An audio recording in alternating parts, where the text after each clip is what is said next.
A nave de Asados en cuxo interior se atopaba o pasado 31 de decembro o corpo sen vida de Diana Kerr volveu a acaparar durante a mañá de hoxe a atención mediática. Ás 9:30 iniciábase a inspección ocular a solicitude da acusación particular do caso, na busca de calquera indicio que permitise aclarar as circunstancias da morte da moza madrileña.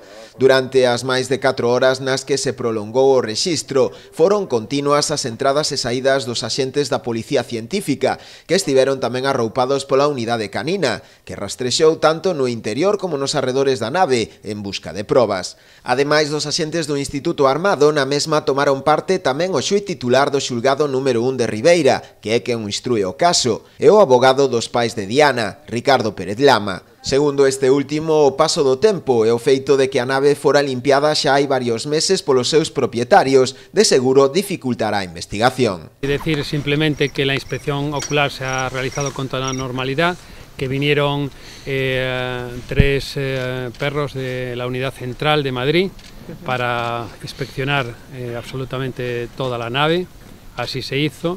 Y bueno, pues los resultados de toda esta inspección nos lo darán en un informe a posteriori. Al verla por dentro me ha dado la impresión de que la han limpiado, las circunstancias no son las mismas en las que en el momento de los hechos, en agosto.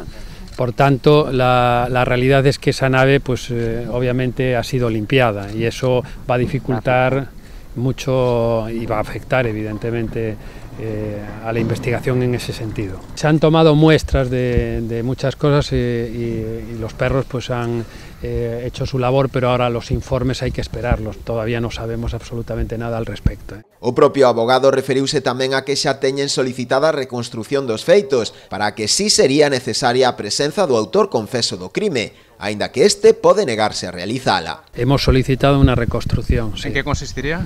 La reconstrucción, a diferencia de la inspección ocular, aunque procede de los mismos preceptos legales, se basa en que tiene que obviamente aceptarla e intervenir la persona que está en este caso investigada, ¿no?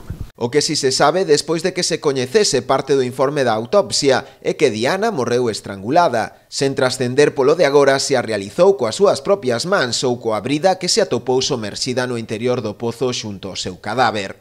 Un feito que desmonta a versión do atropelo dada inicialmente polo Chicle ante a Garda Civil. Polo de agora non se confirma agresión sexual, polo que será preciso realizar novas probas forenses. O corpo de Diana foi trasladado durante a madrugada ata Madrid, onde foi soterrada nun funeral íntimo, por expreso desexo da familia, ao que só asistiron os máis achegados. Por outra banda, o abogado dos pais de Diana tamén se referiu á decisión do xuíz de non imputar a Rosario Rodríguez, a muller do Chicle, como posible autora e cómplice do seu home. Ricardo Pérez Lama sinalou que están estudando a posibilidade de recorrer esta decisión, ao seu parecer tomada de xeito precipitado. Estamos valorando esa posibilidad en estos momentos de hacerlo. ¿No les ha sentado bien la decisión esa del juez? No es que no siente bien la decisión del juez, es que a una semana parece como un poco más precipitada esa decisión, pendientes determinadas diligencias, ¿de acuerdo?